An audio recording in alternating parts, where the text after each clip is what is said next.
మన గుంటూరుకి వేగా jewellers exciting offers తో April 16న శుభారంభం.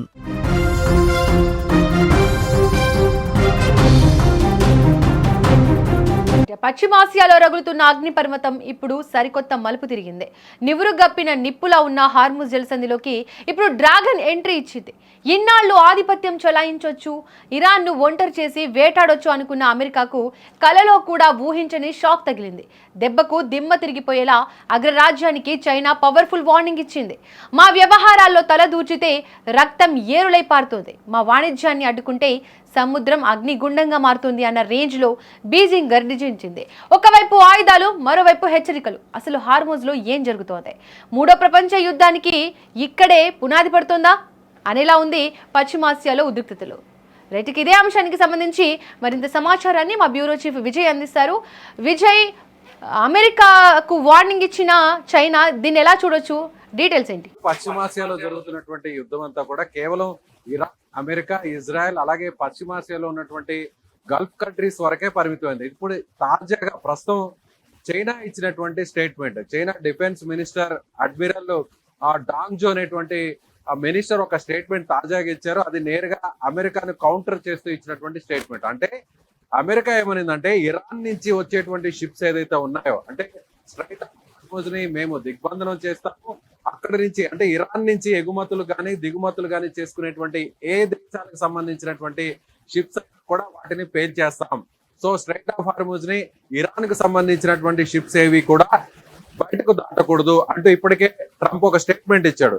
అందుకు తగ్గట్టుగానే అమెరికాకు సంబంధించినటువంటి నావికా దళానికి సంబంధించినటువంటి ఫోర్సెస్ అన్ని కూడా ఇప్పుడు అరేబియా సముద్రంలో మోహరించున్నాయి. సో స్ట్రైట్ ఆఫ్ హార్ముజ్ ని ఎవరైతే ఏ షిప్ అయితే, ఏ దేశానికి సంబంధించినటువంటి షిప్ అయితే ఇరాన్ లో పోర్ట్ చేసుకొని ఇంపోర్ట్ చేసుకోవడమో లేదంటే ఎక్స్పోర్ట్ చేయడానికో ఆ బార్డర్ని క్రాస్ చేస్తే ఆ షిప్స్ ని పేల్చేస్తామని ట్రంప్ ఇచ్చినటువంటి స్టేట్మెంట్ నేపథ్యంలో ఇరాన్ కూడా అదే స్థాయిలో రెస్పాండ్ అయితే ఇప్పుడు తాజాగా చైనా ఇప్పటి వరకు జరిగినటువంటి ఈ యుద్ధంలో చైనా ఎక్కడా కూడా ప్రత్యక్షంగా ఒక చిన్న స్టేట్మెంట్ కూడా ఇవ్వలేదు. కానీ ఇప్పుడు నేరుగా చైనాకు సంబంధించినటువంటి రక్షణ శాఖ మంత్రి నేరుగా రంగంలోకి దిగారు. ఆయన ఒక స్టేట్మెంట్ ఇచ్చారు. ఇరాన్తో తమకు ఎన్నో సంవత్సరాల నుంచి ఒక ద్వైపాక్షిక సంబంధాలు కొనసాగుతున్నాయి, ట్రేడింగ్ కొనసాగుతుంది. ఇది ఇరాన్తో తమకున్నటువంటి వ్యక్తిగతమైనటువంటి వ్యాపార సంబంధాలు. ఇందులో వేరే ఏ దేశమైనా కానీ ఎంటర్ అయితే చూస్తూ ఊరుకోము అనేటువంటి ఒక స్టేట్మెంట్ కూడా ఇచ్చారు. అంటే వేరే ఏ దేశమైనా ఎంటర్ అయితే అంటే పరోక్షంగా ప్రత్యక్షంగా ఇక్కడ చూస్తే అమెరికాని ఆయన టార్గెట్ చేస్తూ చెప్పారు. ఒకవేళ ట్రంప్ చెప్పినట్టుగా నేరుగా ఇరాన్ నుంచి వచ్చేటువంటి చైనాకు సంబంధించినటువంటి షిప్ ఏదైనా స్ట్రైట్ ఆఫ్ హార్ముజ్ నుంచి క్రాస్ చేసుకొని ఒకవేళ బయటకు వస్తే అది చైనా షిప్ మీద ఒకవేళ అమెరికా దాడి చేస్తే ఇక ఖచ్చితంగా చైనా ఈ విషయాన్ని చాలా సీరియస్గా తీసుకుంటుంది. తమ జోలుకు వస్తే చూస్తూ ఊరుకోము అనేటువంటి విషయాన్ని కూడా నేరుగా చైనా దేశానికి సంబంధించినటువంటి డిఫెన్స్ మినిస్టరే ఇప్పుడు ఆయన కౌంటర్ ఇచ్చారు. కాబట్టి ఇప్పుడు అమెరికా ఏం చేయబోతుంది? అమెరికా చాలా సీరియస్గా తీసుకుంది. చర్చలు సఫలం కాలేదు, చర్చలు విఫలమయ్యాయి. ఎట్టి పరిస్థితుల్లో ఇరాన్ తాను ఇచ్చినటువంటి ఆ డిమాండ్స్కి కట్టుబడింది. తను ఏదైతే కండిషన్స్ పెట్టిందో ఆ కండిషన్స్ మీద కూర్చొని ఉంది. కానీ అమెరికా మాత్రం ఇరాన్ ఇచ్చినటువంటి కండిషన్స్ని ఒప్పుకునేటువంటి పరిస్థితి లేదు. కాబట్టి చర్చలు విఫలమయ్యాయి. కాబట్టి ఎట్టి పరిస్థితుల్లో కూడా తిరిగి మళ్ళీ సీజ్ ఫైర్ క్లోజ్ అవుతుంది, సీజ్ ఫైర్ని ఉల్లంఘించి మళ్ళీ ఏదైనా యుద్ధం ప్రారంభమవుతుందా అనేటువంటి ఒక టెన్షన్ నడుస్తున్నటువంటి నేపథ్యంలో ఇప్పుడు తాజాగా చైనా కూడా ఇలాంటి స్టేట్మెంట్ ఇవ్వడంతో ఇక మూడవ ప్రపంచ యుద్ధం స్టార్ట్ కాబోతుందా, అందుకు తగ్గట్టు పరిస్థితులు ఆ యుద్ధ మేఘాలు ఇప్పుడు పశ్చిమాసియాలో నెలకొన్నాయా అనేటువంటి ఒక టెన్షన్ వాతావరణం అయితే ఉంది. ఇప్పటి వరకు చూస్తే దీపిక, మనం చైనా నేరుగా ఎక్కడ ఒక చిన్న స్టేట్మెంట్ కూడా ఇవ్వలేదు. 40 రోజుల నుంచి యుద్ధం స్టార్ట్ అయితే ఈ పశ్చిమాసియాకు సంబంధించినటువంటి యుద్ధంలో ఎక్కడా కూడా చైనా నేరుగా పార్టిసిపేట్ చేయలేదు. పార్టిసిపేషన్కి సంబంధించినటువంటి ఒక స్టేట్మెంట్ కూడా ఇవ్వలేదు. కానీ ఇరాన్ వెనుక ఇప్పుడు చైనా నిలబడడం అంటే ఇది ఒక అమెరికా వర్సెస్ ఇరాన్ కాదు, ఇప్పుడు America versus China Iran block గా మారిపోయిందా? ఎస్, ఇరాన్ వెనక ఖచ్చితంగా చైనా ఉందనేది ప్రపంచ దేశాలకు తెలుసు, అమెరికాకు కూడా తెలుసు. ఎందుకంటే ఇరాన్కు ఉన్నటువంటి ఆయుధ సంపత్తి, ఇరాన్కు ఉన్నటువంటి మిసైల్ పవర్, ఇరాన్కు ఉన్నటువంటి డ్రోన్స్ పవర్, ఇవన్నీ కూడా చూస్తే అలాగే రాడార్కి సంబంధించినటువంటి ఇన్ఫర్మేషన్, అలాగే జీపీఎస్కి సంబంధించినటువంటి ఇన్ఫర్మేషన్, ఇవన్నీ కూడా ఇరాన్కు నేరుగా అటు రష్యా చైనా ఈ రెండు దేశాలు సపోర్ట్ చేస్తున్నాయి. వాళ్ళకి సంబంధించినటువంటి రాడార్ వ్యవస్థను అటు ఇరాన్కి అందిస్తున్నాయి. అందుకే ఇరాన్కి సంబంధించి కూడా అటు అమెరికాకు, ఇజ్రాయెల్ అలాగే గల్ఫ్ కంట్రీస్లో ఉన్నటువంటి అమెరికాకు సంబంధించినటువంటి మిలిటరీ బేసెస్ అన్నిటి మీద కూడా అంత సమర్థవంతంగా దాడి చేయగలుగుతుంది ఇరాన్. ఈ విషయం అమెరికా కూడా తెలుసు. కానీ ఎక్కడా కూడా చైనాకు సంబంధించి కూడా చైనాకు వ్యతిరేకంగా స్టేట్మెంట్ ఎక్కడా కూడా అమెరికా ఇవ్వలేదు. కానీ ఇరాన్కు సపోర్ట్ చేస్తున్నటువంటి దేశాల మీద పరోక్షంగా ఇప్పటివరకు కూడా మాట్లాడుతూ వచ్చారు.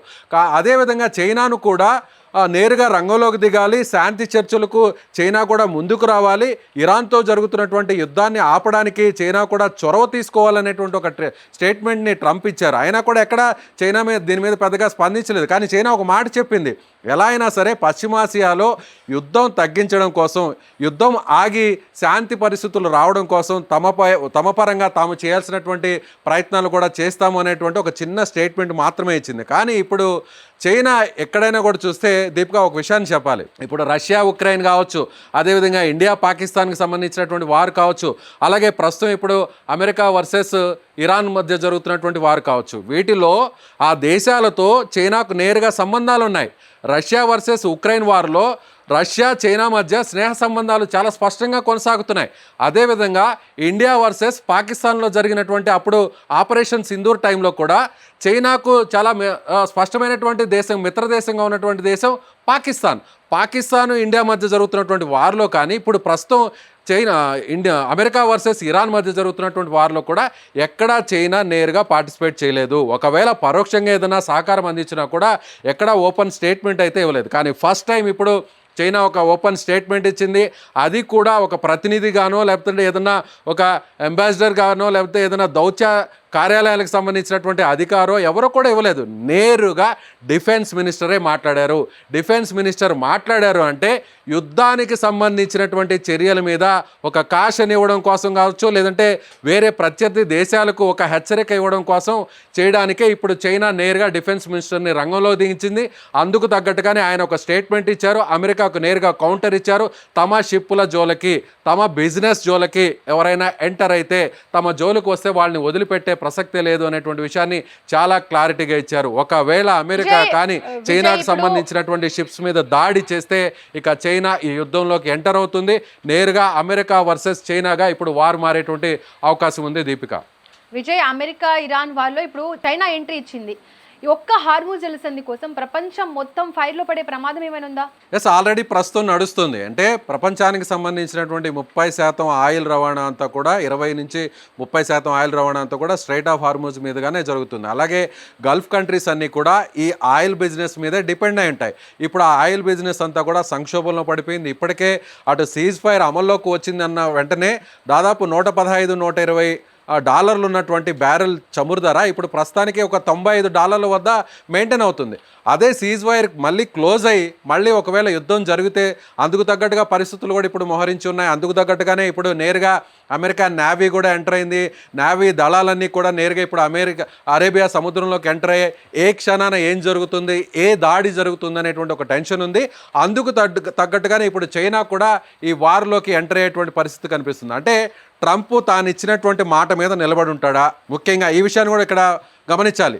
చైనా ఇప్పుడు ఎంటర్ అయింది కాబట్టి, చైనా నేరుగా అమెరికా స్ట్రాంగ్ వార్నింగ్ ఇచ్చింది కాబట్టి ఇప్పుడు అమెరికా నుంచి ఎలాంటి స్టేట్మెంట్ వస్తుంది, అమెరికా నుంచి ఎలాంటి ప్రతిచర్య ఉండబోతుంది, ట్రంప్ మళ్ళీ తన సహజ శైలికి తగ్గట్టుగానే తాను ఇచ్చినటువంటి స్టేట్మెంట్ని వెనక్కి తీసుకొని తోక ముడుచుకొని ఇప్పుడు చైనా ఎంటర్ అవుతుంది కాబట్టి మళ్ళీ వెనక్కి తగ్గి వేరే రకమైనటువంటి స్టేట్మెంట్ ఇస్తాడా, లేదంటే అమెరికా అధ్యక్షుడిగా ట్రంప్ ఇచ్చినటువంటి స్టేట్మెంట్కి కట్టుబడి చెప్పినట్టుగానే ఒకవేళ స్ట్రైట్ ఆఫ్ హార్మూజ్ని ఇరాన్కు సంబంధించినటువంటి వ్యాపార లావాదేవీలు కొనసాగించేటువంటి ఏ దేశానికి సంబంధించినటువంటి షిప్ మీద అయినా సరే దాడి చేస్తామని ముందుగా చెప్పారు కాబట్టి అందుకు తగ్గట్టుగా చైనా షిప్స్ మీద అలాంటి అటాక్స్ జరిగితే నిజంగా ఇప్పుడు చైనా మళ్ళీ వార్లోకి ఎంటర్ అవుతుంది. అప్పుడు అమెరికా వర్సెస్ చైనాగా మారుతుంది.